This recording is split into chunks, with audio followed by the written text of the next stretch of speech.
What is going on, guys? I am Paul Ryan, your host of the Not ATB Fantasy Show. If you're new to the show, thank you for joining us. And to our regular listeners, welcome back. Unfortunately, Dave couldn't be here tonight, but make sure to give him a follow on X at Pigskin Papers. You can find me on X at Paul_Ryan15. You know, there's not too much going on in the NFL, but with training camp less than a month away, what better time than now to get an early edge on your league mates? Every division in the NFL has players we want, players we don't, and players we need. Tonight, we'll be discussing the AFC East, and helping me break down and evaluate that division is host of the Dynasty Evaluation Show. Ladies and gentlemen, please welcome John McGlynn to the show. John, how are you? I am doing absolutely fantastic. AFC East is kind of my, I'm from Chicago. I'm a Bears fan just by, life, nature, whatever you want to call it, Yeah. But the Bears just piss me off when the owners are gone and there's new fresh blood in the team. I think it'll be even better. But the Dolphins were always my favorite team because of Dan Marino, and now I just can't stand Tua. I don't like the Dolphins are just a funnel of two players that just score, and the rest of the team is kind of left behind on offense anyway. And I've become a Josh Allen fan now. As growing up as a Dolphins fan, I had nothing but Dolphin stuff: jackets, coats, hats. In fourth grade, I got my first Dolphins, the silk starter jacket, the teal one. I was absolutely ecstatic to be a Dolphins fan. My kids are both Dolphins fan now, and now Josh Allen comes along.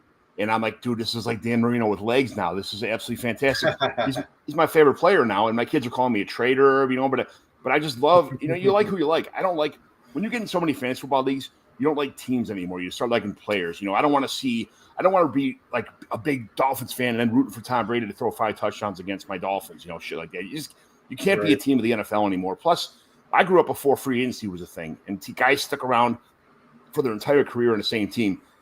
That's different now. You're lucky to have somebody for 3 or 4 years on the team nowadays before he gets traded or free agency or some other stuff like that. So it's kind of like, man, I don't want to buy jerseys anymore and go through this crap where I buy a brand new, let's just say Ramondre Stevenson jersey. Luckily, he got re-signed, but if he didn't, what would I do? He's on Dallas next year or something else like that. Those days are gone. I'm not a jersey guy to begin with. Thank God I'm not, because I see people having garage sales selling their old jerseys for $5 a piece for the last, 40 people they bought. It's when you paid $100 for them or $40 online from someplace overseas, whatever. But I'm more of a dynasty guy than anything. But the AFC East is definitely my brother's a Jets fan. I think just out of spite of me being a Dolphins fan. So the Jets have and the Patriots. Everybody hates the Patriots. I mean, the entire league hates it. Every fan of the NFL kind of hates the Patriots. So it's easy team to hate. So this is a great division for me to talk about. Thanks for having me on to talk about the AFC East. Absolutely, John. I can't thank you enough for sharing your time. I wasn't that excited about talking about this division, but now hearing all these personal ties that you have with it, man, I'm a little bit more excited about some of these players. And just for tonight's discussion, before we get into it, though, where can we find you on X?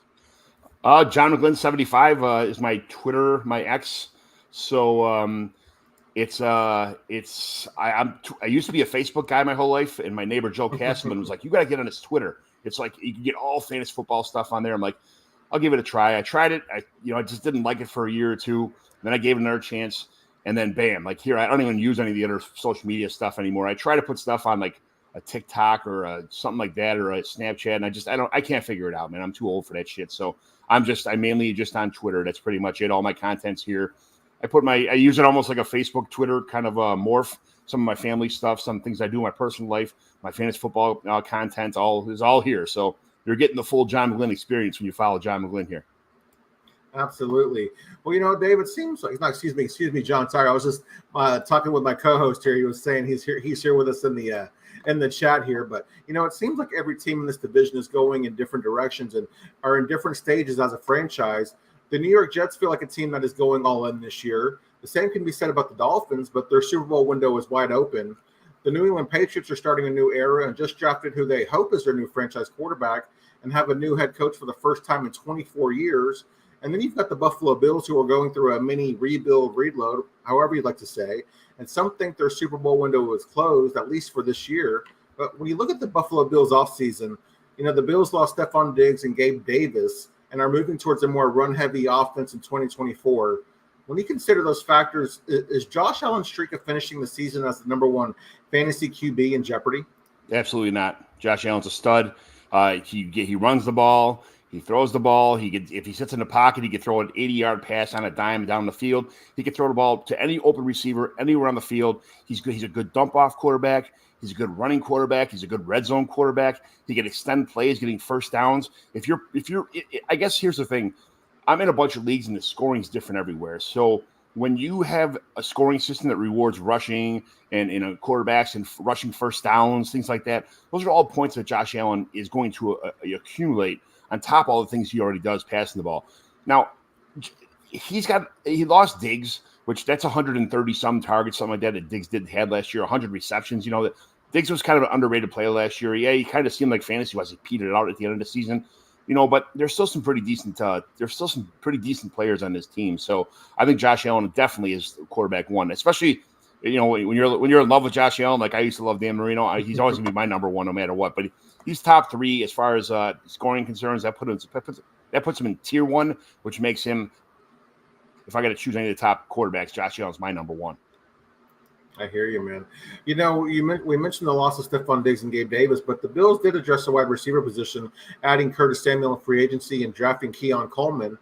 We know Coleman is the Bills receiver you want in Dynasty, but in redraft, are you taking any of the Bills receivers?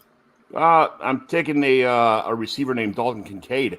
That's who I'm taking. It doesn't have to be. I guess most leagues right now are tight end premium. I have leagues now. It's a half point. It's half point PPR for wide receivers, a full point for running backs, and 1.5 PPR for tight ends. In that case, you got to think that Keon Coleman's probably going to get 130 targets, 120 targets, and probably 100 receptions, kind of thing like that. I think Curtis Samuel will be right behind him, but I also think Dalton Kincaid will be somewhere in that area. And with a tight end premium in your leagues, if you have that, I would think that the most fantasy points on the team will probably be from Dalton Kincaid himself. Yeah, I like that answer. Dalton Kincaid's a good one. But, just for the sake of conversation, for the sake of our listeners, outside of Dalton Kincaid, do you like any, of the actual Bills wide receivers in redraft? I think I do like – I like Keon Coleman. Everybody knows that Khalil Shakir is kind of like he's the dark horse too. He showed flashes at the end of last year. He did really well in the playoff games. That was kind of a necessity because of other players not kind of living up to what they had to do or double covering players, that kind of stuff. I do like Khalil Shakir. And also if you get punt return and kick return yards, Khalil Shakir does both of those things. So it's nice to have a guy like that who gets you yardage for special teams on top of the receptions, on top of the the slot receiver. He extends plays a lot. He breaks a lot of tackles. He's a young guy too. I like Khalil Shakir is kind of my guy on this team who I would if you're going to buy anybody, you don't want to pay the Keon Coleman prices or the Curtis Samuel prices. I'm going to go with Khalil Shakir, who's probably pretty close to the same price as Curtis Samuel is, but you're definitely getting a discount if you're choosing him over Keon Coleman. Yeah, I hear that. An interesting piece of this Bills offense is James Cook, who we saw have his best season in 2023, but he had his issues with drops and didn't get the goal line work you want from a running back. And Buffalo also drafted Ray Davis this year. Are you buying or selling James Cook in 2024?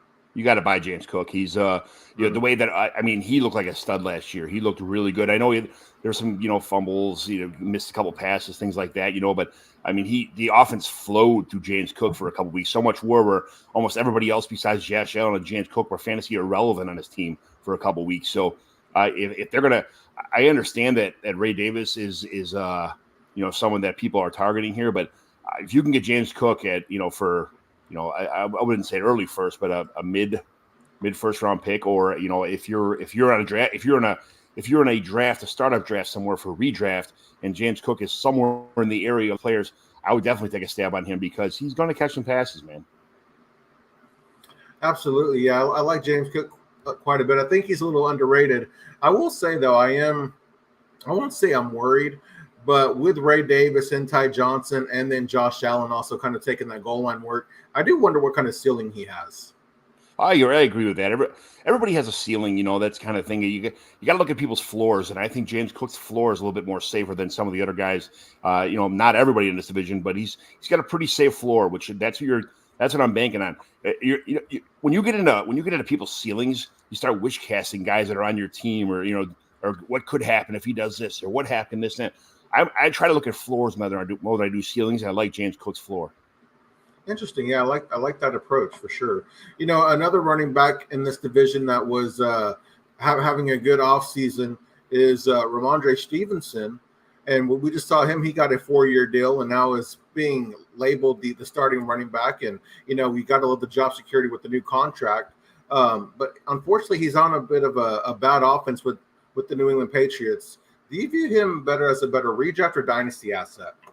Well, with that the NFL says things when they spend money. That's the thing that you could guarantee. If people are paying money, that's why it's about draft capital, because that's where the money goes. If you see somebody's draft capital, you know how much you're getting paid.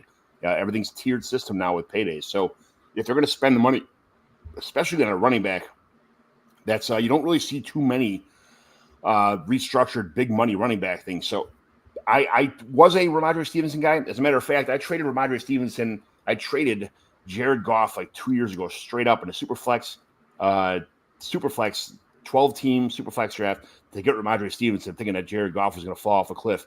And I really kind of talk about some bad trades. I really kind of kicked myself in the arse on that one. But I do like Ramondre Stevenson. I'm a huge Antonio Gibson fan, so I want to put that there first of all. I am the leader of the Antonio Gibson fan club, and I had both of them on a lot of teams. And it really kind of when they drafted both when they free agency Ramondre Stevenson or Antonio Gibson, I was like, you got to be kidding me, man! This is such BS. Now these guys are going to vulture each other because they both do pretty well between the tackles. I mean, Ramondre Stevenson's better between the tackles. Gibson's a way faster dude. They both catch the ball very well, so it's kind of like I was hoping that Antonio Gibson would go somewhere like San Diego or the Chargers or somewhere like that. When he ended up in the Patriots, I was like, no, terrible. So Ramondre Stevenson, I don't think he's underrated at all. I think he's going to get a bulk of the workload just because there's such parity in the offense and the rest of the offense on this team. There's no other fantasy set on this team besides Ramondre Stevenson. We'll get into the rest of the players later, but as far as Ramondre Stevenson's concerned, he's going to be the workhorse on this offense. I kind of like in best ball, if you can get Ramondre Stevenson and Antonio Gibson kind of double tapping running back there, I don't think that's a bad move. I don't play any best ball. I think that's kind of cheating. So, I mean, there's a lot of best ball people out there. Of course, that's a fantastic move because if Ramondre Stevenson or Antonio Gibson go down, one of those two is going to be just the home run for the rest. I mean, that's a league winner because he'll be doing both of those guys, like I said before, both do pretty much similar things. They'll be doing all the things if one of them goes down. Absolutely. I mentioned that the Patriots are starting a new era, and we saw them for the first time in years. Well, I shouldn't say years because they did actually draft Mac Jones not that long ago, but they used another early round pick, a top 5 pick, in Drake Maye, hoping that they have their new franchise quarterback. However, early camp reports state that Jacoby Brissett is the starter. If you're in need of a quarterback in SuperFlex, are you risking a top 7 draft pick on Drake Maye this year? Dynasty or we're talking about redraft? We're talking about Dynasty. Yeah, I'm not. I mean, I'd much rather take a receiver at this point in time in the draft. There's so many better receivers that I think are more sure things, especially if you're in a win now kind of thing and you got lucky traded up for a pick.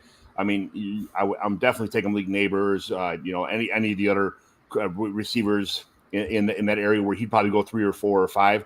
I'm not, because especially I think you said Jacoby Brissett is projected to be the starter for at least half this year. I think possibly the full year. They have a really tough schedule to start the year, and they're not going to throw a rookie in there when they're doing crap, getting killed. They're going to let him sit back so they don't scare him to death in the pocket on a crap team with nothing else besides a running game.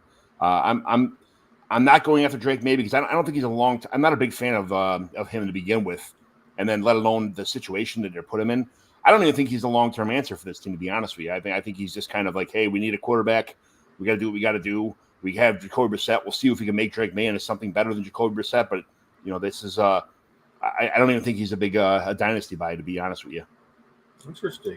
The Patriots offense, especially in 2024, not too much to like as far as fantasy goes. But, the Patriots used multiple draft picks to upgrade their wide receiver room. And based on camp reports, Jalen Polk has been the best of the bunch along with Pop Douglas.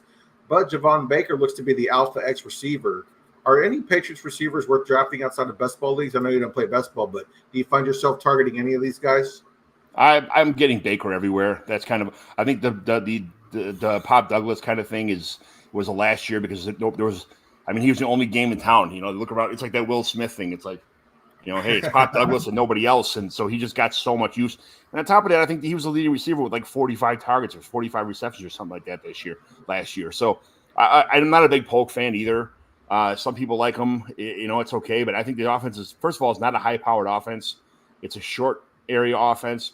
Somebody's going to get some targets, but I'm not expecting anything huge out of any of them. So I'd rather just get Javon Baker in the third round than Javon Polk in the second.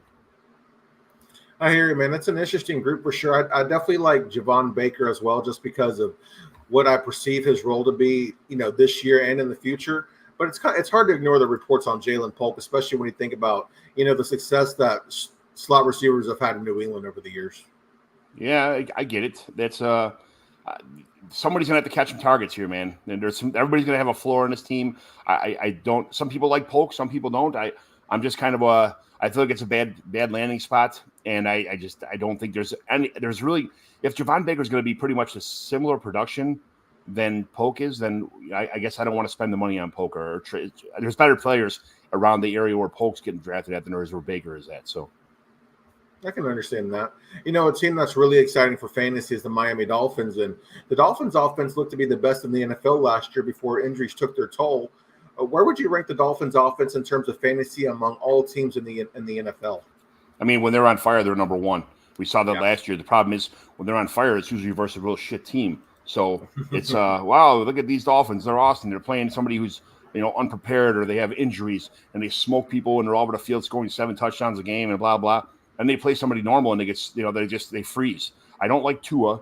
If you watch a Dolphins game, boy, I watch every Dolphins game because my kids are fans. Like I said, I'm a fan. I want the Dolphins to do well. I don't want to wish ill upon the Dolphins at all. But Tua, I mean, he's a first read guy, or if the play's designed for Tyreek Hill downfield, they'll block for him. They'll send everybody out, and he'll hit Tyreek Hill, which he's better. I'll give him this much: he's way better last year than he was 2 years ago at hitting Tyreek Hill in stride. 2 years ago, Tyreek Hill was 10 yards past his defenders, and he had to stop, come back, catch the ball, do some kind of circus act to get back to the end zone. He'd make it in. Last year, Tua was hitting Tyreek Hill in stride, which was very, very nice to see. It didn't happen all the time, but it happened enough for the Dolphins to just get ahead in games and just keep blowing people out, throwing them off their game plan. But Tua, when you rat him a little bit, he literally throws like 8 passes in people's face masks right there. Like he doesn't even see the defenders, things like that. That's dangerous. Thank God those guys play defense because they can't catch or they'd be receivers. Or I mean, it's just Tua just is maddening to watch on a Sunday afternoon when you're watching these. When you're watching like Sunday Night Football, Monday Night Football, not the red zone, when you're just focusing on one team, or even watching replays of the NFL games, Tua is maddening on like in games where the defense is actually doing their job instead of just leaving it being a sieve for all the receivers. Yeah, well, it seems like you have certain feelings about Tua, the NFL quarterback, but when healthy, Tua has shown he can be an elite fantasy producer, but he's dealt with injuries the last 2 seasons. If he can stay healthy, could Tua be the best fantasy quarterback in this division? There's some pretty good. I don't think he's ever going to be Josh Allen, so no, he won't be the best quarterback in this division. I don't even. That's not even. Even if Tyreek Hill and Jalen Waddle both have I don't know. I don't want to say like better seasons than they had last year. Plus, if Jonnu Smith gets going, and even Malik Washington is kind of a sleeper on this team. If all those guys are just running on running on full cylinders, I still don't think he's going to be Josh Allen-ish. I got you. Yeah, so Miami has arguably the best wide receiver duo in the NFL, and they added Odell Beckham Jr. You mentioned the rookie Washington, and they also added tight end Jonnu Smith to the mix. Are you worried that Tyreek and Waddle might not get the volume that they need to have elite fantasy production? I think elite players create elite production. I think Jalen Waddle, no matter who they add on his team, Jalen Waddle is Jalen Waddle, and he's a stud. Yeah. So he's going to get his no matter what. I think you can add whoever you want to as a third receiver, as a better tight end. They could add Kyle Pitts on his team, and Jalen Waddle is still going to be a stud. Oh, I like that, man. I can't imagine Kyle Pitts running with the Dolphins. That'd be insane. Another exciting piece of this Dolphins team is Devon Achane, rookie running back, or second-year running back, and he's been an off-season darling for fantasy gamers. And we saw his game-breaking speed and week-winning ability on display last year. However, he's on the smaller side of running backs. And Miami re-signed Raheem Mostert to a 2-year deal and drafted prolific running back prospect in Jalen Wright. Achane is currently the RB9 in fantasy. Is he someone we should consider as a sell high in Dynasty? Yeah, absolutely a sell high. Last couple drafts I've had, in-person drafts, I literally ran up to the board when somebody put a sticker up there and grabbed them by their chest. Like, come on, please. What do you want for Jalen Wright right now? What do you want for Jalen Wright? I mean, I understand that he is a home run player, but I mean, he is Raheem Mostert, but whatever, 10, 11, 12 years, he's 11 years younger than Raheem Mostert. So he's that guy. He's faster. He can break some. He's not a really good, really good tackle breaker, but man, is he fast, and man, does he get to the outside, and he is what I want on this team. Achane is like, I don't want to say Tyreek Hill because Tyreek Hill is a freak because of the fact that he doesn't really get hurt that often. It's Achane is just someone who is, when you have to perform on all cylinders all the time and you work on speed, it's one of those things where when you're a speed guy, nothing can go wrong. If you have any hamstring pull, any kind of ankle injury, any kind of anything, you're shut down kind of thing. And Jalen Wright doesn't need that kind of stuff. He's just a good player too. He's bigger. He can take a little more abuse. So I think I'd take him over. I'm taking Jalen Wright wherever I can and just passing up on Devin Achane. I don't have Achane anywhere. If you were lucky enough to have Achane for a couple games last year where he, if you drafted him late and you got him and he produced for you good, I would have sold him last year. I saw people sell him for 2 first-round picks last year. That was crazy to me. And now I just think that, that was all smoke and mirrors. So I'm curious, if you had Achane and you were to put him on the block or somebody were to be approaching you as far as trying to trade for him, what would you want in return? Ooh, man. It depends on at a tight end premium league. I'd be trying to get one of the top 10. I'd be trying for like a Sam Laporta or something like that. Obviously, that's something that would be like, yes, I'll trade him to you right now. Just that's wish casting on my part, like trying to say like here's who I want. I go down the top 2 or 3 like young stud tight ends of Sam Laportas and Trey McBrides, things like that, and then I start looking at guys who I also like at the receiver position. Off the top of my head, I'd probably go after guys like Devonta Smith, things like that. And some people undervalue, but I love Devonta Smith. I think he's a stud. I think he's a great receiver. I don't think I'd buy like, I wouldn't be going after like Keelan Coleman or just things like that. I'd be going more like, let's just say like, I try to put him with a pick to get like Garrett Wilson or something like that, some other guys that are, somewhere in the area, but I don't think that would happen. But I would try to I would do the best I could to just, I'm good at how do you call that? My buddies call it a name for it. I go person by person when I'm trying to sell somebody, and I just go pick and player or pick for your player, pick player for this and that. I go down a list until I get. I send out like 50 trades a day if I want to get rid of somebody. If I'm trying to trade somebody, if I need a position, I'm not afraid to send trades out for guys I want. The problem is I'm in so many leagues and everybody knows who I want now that it's kind of crazy. If you're in redraft, it's a little bit different, but in Dynasty, people catch on real fast who you're trying to trade for. But I guess I would hope for someone like I said, Devonta Smith or something like that. That would be kind of, and that's probably what you're going to get for a guy like Achane. Because I think people are a little bit more skeptical, like me. They have the same skepticism about his future production. So would you rather have Devon Achane or Drake London? Drake London. Even though Drake London's like a short catch guy, he's gonna get peppered with a ton of balls. He doesn't go down. His depth of target is not like crazy, but definitely I'll take the receiver over running back 300 times out of 300 times. Interesting. Okay. Yeah, I like that, man. So let's move on to the Jets here. We saw what the Jets offense looked like last year without Aaron Rodgers. Do we have to? Really? Hey, man, trust me. I didn't want to, but we got to talk about them all, man. You look at Aaron Rodgers' age and coming off a major injury. Is this Jets offense as a whole overvalued, do you think? No. I like this Jets offense. Breece Hall's an absolute stud. Garrett Wilson's an absolute stud. I think Aaron Rodgers, if he could stay healthy this year, which is huge, he's missing a couple. I don't know if it's contract disputes or some other stuff like that. He's kind of I don't know what he's doing right now. Taking some plays off, taking some days off. I don't know what the story is. There's rumor though going around about Aaron Rodgers. Sometimes when there's smoke, there's fire. But I'm not a big Malachi Corley fan at all. Mike Williams, I mean, you saw him be really – Mike Williams is the kind of player, if you watch him, he goes up for the ball, he jumps in the air, and he doesn't know how to land. He's like the greatest American hero, that show back in the day, like when we were little kids. The guy he could fly, but he had no idea how to land. He hurt himself landing all the time. That's Mike Williams, But I think they stacked themselves up with guys like Braylon Allen and, Isaiah Davis. And, I love Israel Abanikanda, but, I know he's not a stud. But I'm really hoping for my son's teammate in high school, Brother Rice High School in Chicago, Xavier Valade. I'm kind of hoping that he gets a little bit of like he's running back 3 this year. He gets some work. But I think they have a really good system here. And I'm really looking at for big things from Tyler Conklin this year also. I think he's very, very underrated, like to the point where he could be a top 12 tight end. Interesting. Yeah, a lot of people seem to be liking Tyler Conklin right now.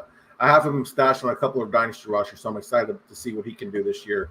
You mentioned Breece Hall, and we saw last year he didn't miss a beat coming back from his injury, and he thrived despite poor quarterback play and a bad offensive line. But as the RB2, Hall is being drafted at his ceiling. Are you drafting Breece Hall at his current price? Yes. There's no questions asked. I am not a running back guy, like I stated before, but there's some guys who are just special. Some guys who could do everything. Some guys who could break tackles. Some guys who can catch. Some guys who could block. Some guys who could do.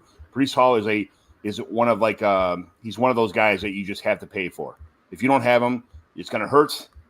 If you want the good stuff, you got to pay the good price. You want to dance, you got to pay the band, is what people say. That's Breece Hall is one of those guys you can't cheap out on and pass up if you have the opportunity to get. Yeah, I like the confidence there. I'm not really sure if I would, if I'm comfortable paying for him at that price just because of the injury. And it looks like, every year they keep trying to bring in other guys to kind of reduce the workload. So, maybe he has a bit of a cap ceiling, not just because of that, but also when you think about, what we don't know really what to expect from Aaron Rodgers at his age and in this Jets offense. Well, let's just put it this way, okay? Let's just say you had three stud receivers.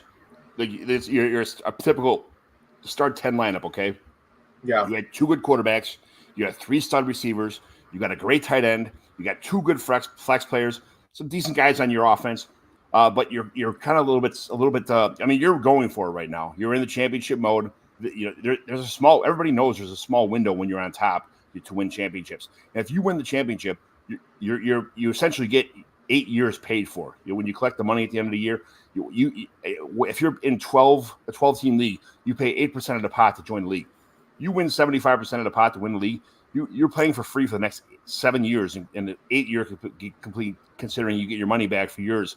Is Breece Hall, what is he not worth that's worth 8 years of free fantasy football?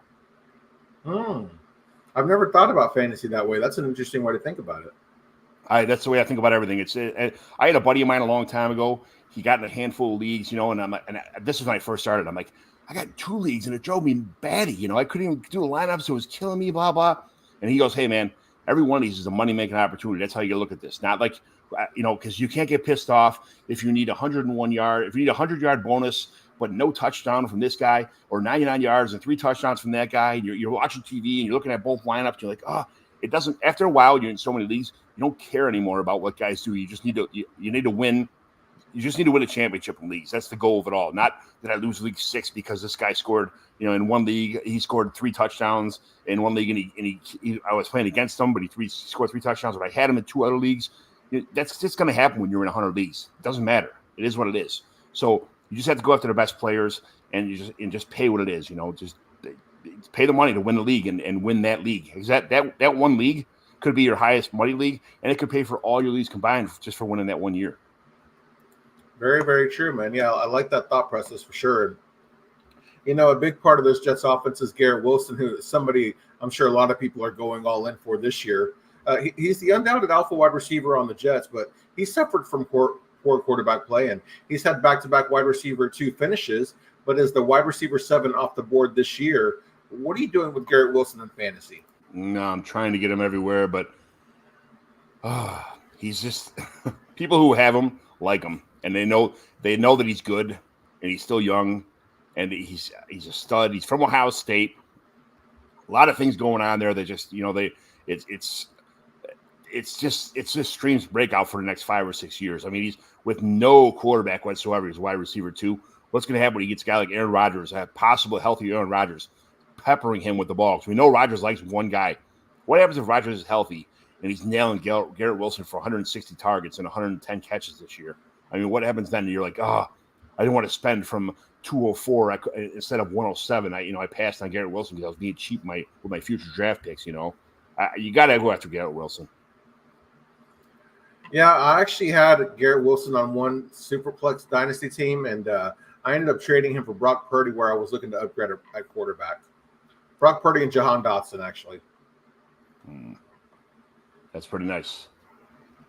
Yeah, not mad about that trade. I just traded for Jahan Dotson for in a different league. I traded away Noah Fant to get Jahan Dotson, and it's a 1.5. It's a 1 point premium at tight ends, and Noah Fant's kind of a popular name right now. But I think Jahan Dotson is an underrated wide receiver. So it's funny you said that. Yeah, I've been trying to I've been drafting Jahan Dotson everywhere in best ball, and I've traded for him in a couple of spots. I think he's due for a bounce back year. Yes, agreed. You talked earlier about the Jets wide receivers. Mike Williams, Xavier Gibson, Malachi Corley, who it sounds like you don't really care for. But when you look at that group of wide receiver twos on the Jets, are any of these guys worth drafting in redraft leagues for you?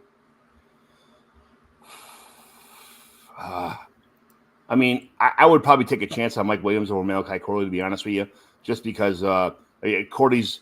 There's so many people who have rookie fever. Malachi Corley got drafted. He's gonna, he's a new heir apparent.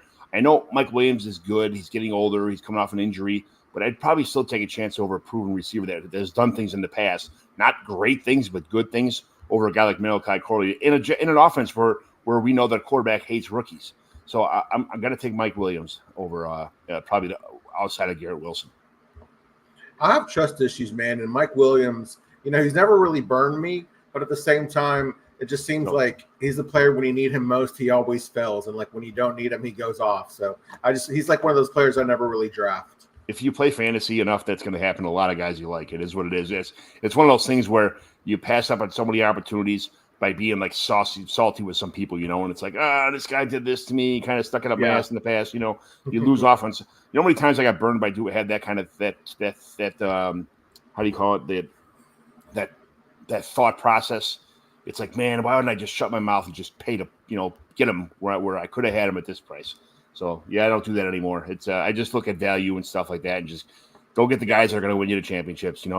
It's a whole team. The whole boat's got to row together, or else it doesn't. It's going to turn right or turn left if everybody's not rowing. The same strokes, the same everything. So go with the guys who've been there before, who showed some things, who are probably going to do pretty decent things with a good quarterback who knows how to get in the ball, especially a big dude like Mike Williams. Yeah, very true, very true. Well, John, I know you play in a lot of fantasy leagues, but if you were to pick one player from the AFC East to have on all of your fantasy teams, who would you pick regardless of format? Any player at all, or any player at a certain position, or anything? No, any player at all. Oh, it's Josh Allen. Like that's like I don't want to cheat and say Josh Allen, but I'm going to say Josh Allen. So I'm going to do a second here, just because that was kind of an obvious question, obvious answer. I don't want to just be like, okay, I'm probably going to go with let's say somebody like, I'm going to say Dalton Kincaid, because I just think that he's like, a lot of people have him as a I don't want to say underrated asset, but I think the new shiny toys in Keon Coleman on the team, and the thought process for Khalil Shakir and James Cook leaves Dalton Kincaid kind of in the dust a little bit, and I think he's probably going to be number one receiver on this team this year.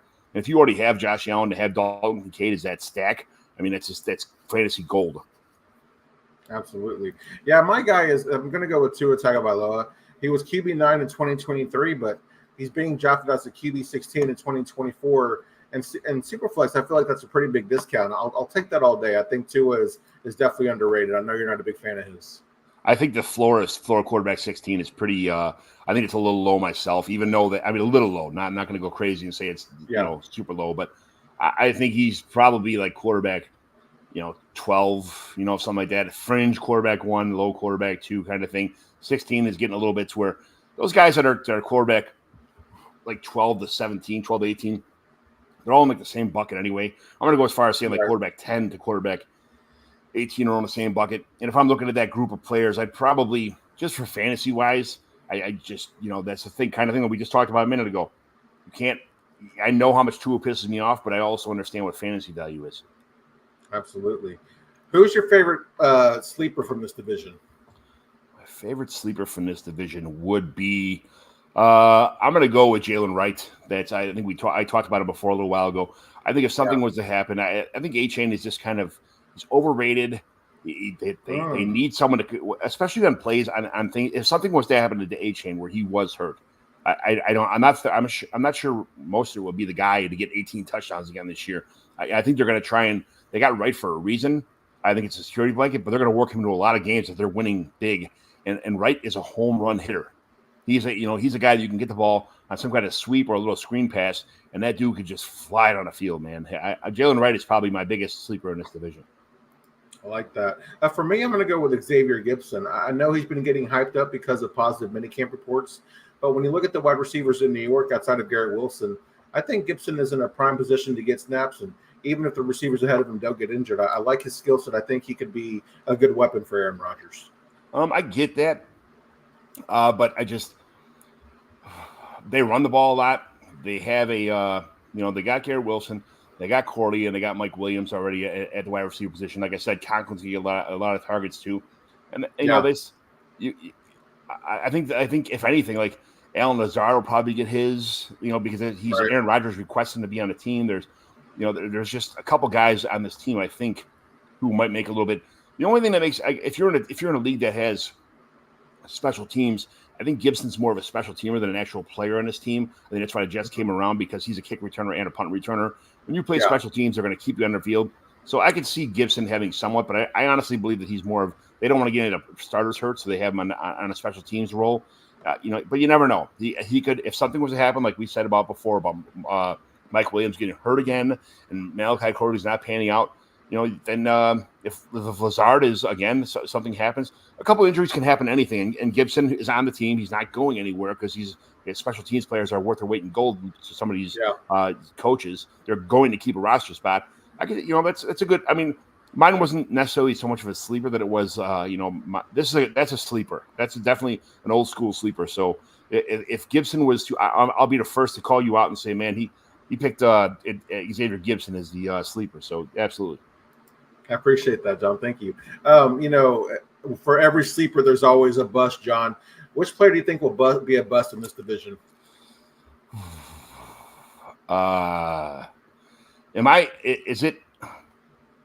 Is it fair to say like a guy like Demario Douglas? Because I think a lot of people have him pretty high, and I think last year he was one of the leaders on receptions on this team. But I just feel like he was the only game in town. I see people trading for him still now, even though they drafted Jalen Polk and they got Gibson catching passes and they drafted Baker and they got Hunter Henry on the team and Jaheim Bell and they got Kendrick Bourne. I just think that I see Demario Douglas getting drafted on so many teams still or getting traded for, and I think he's just going to be fantasy irrelevant this year.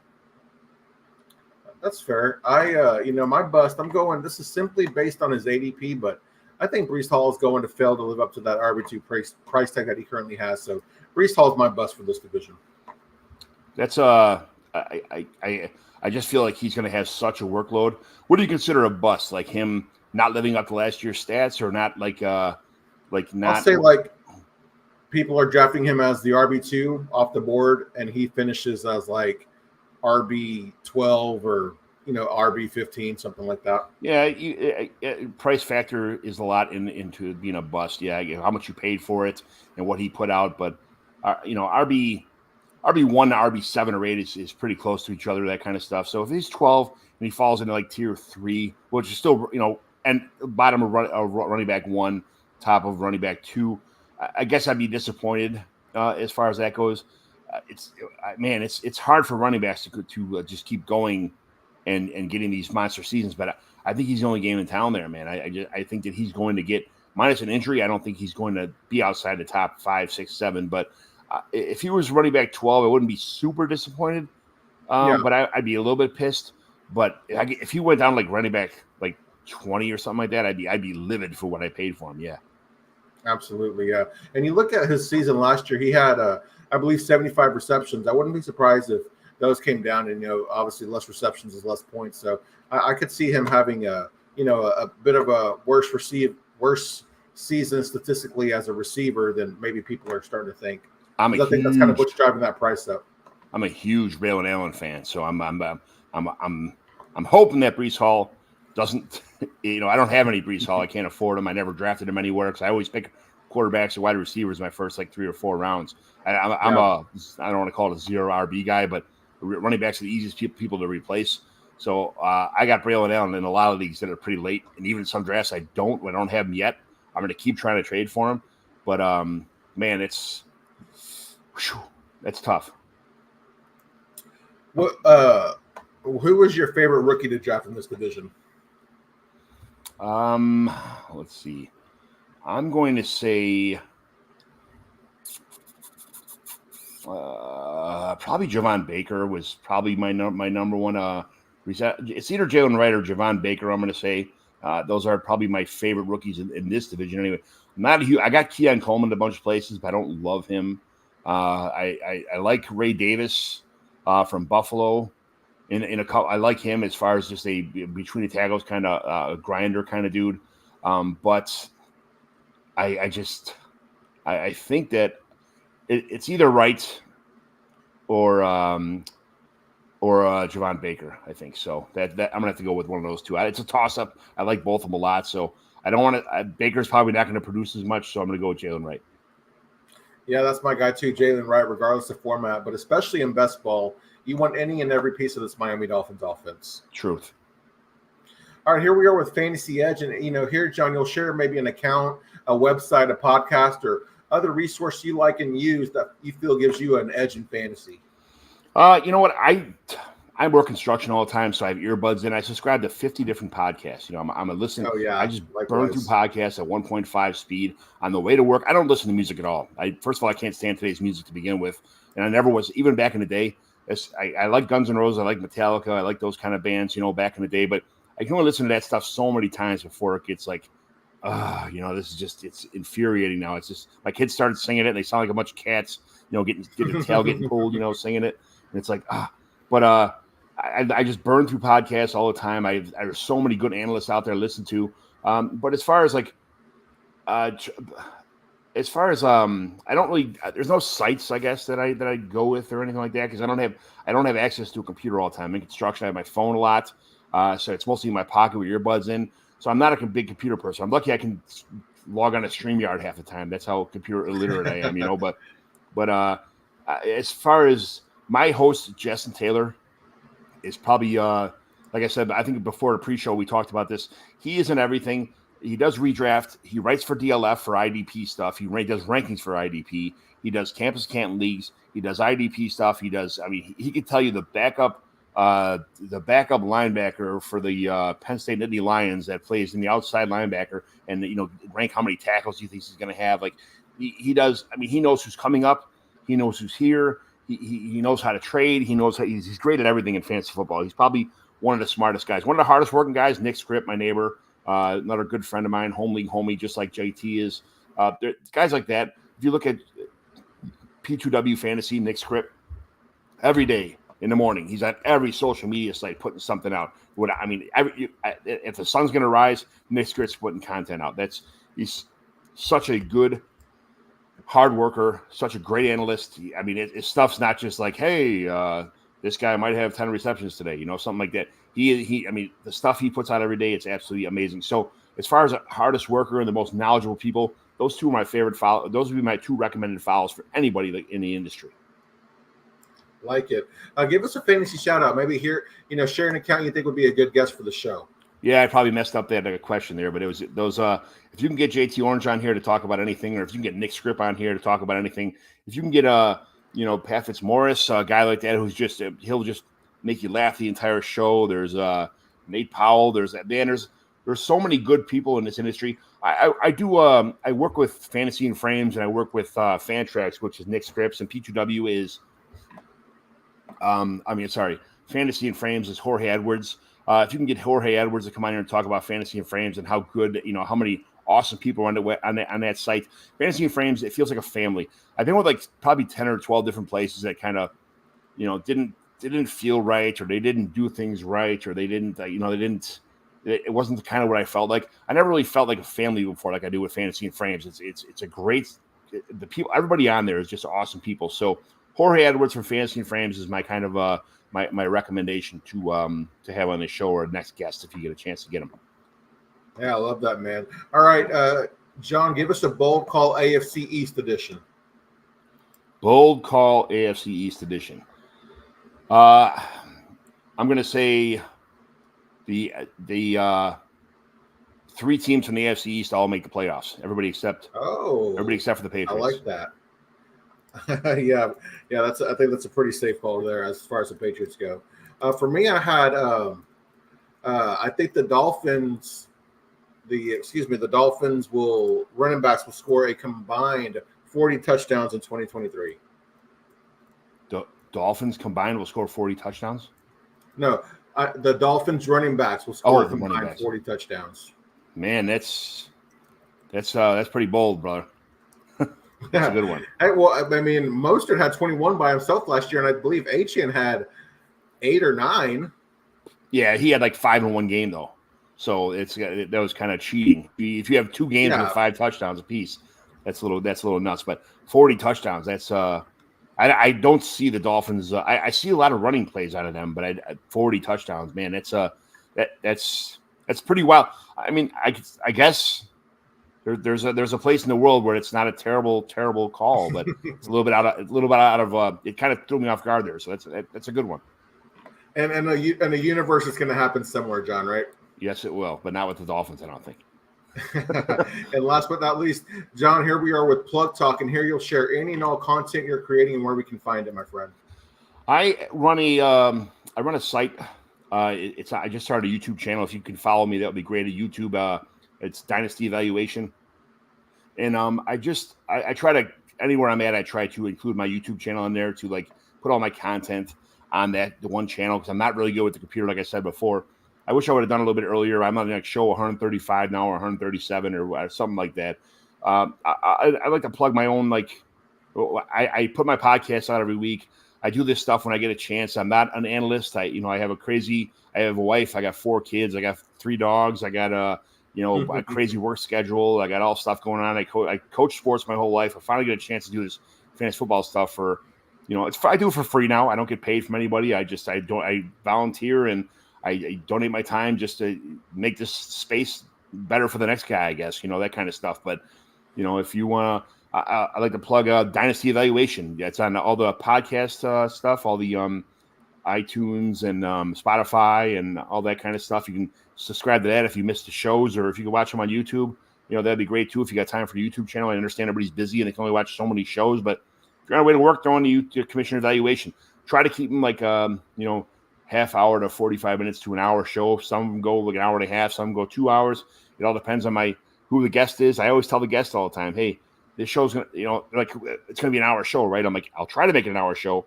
It's up to you, because I'll ask you questions. And if you ramble for hours about every question, I'm going to ask every question. If it ends up being an hour and a half show, I don't care. If I'm going to do a show like tonight, I don't know if you had a time limit or what your expected time limit was.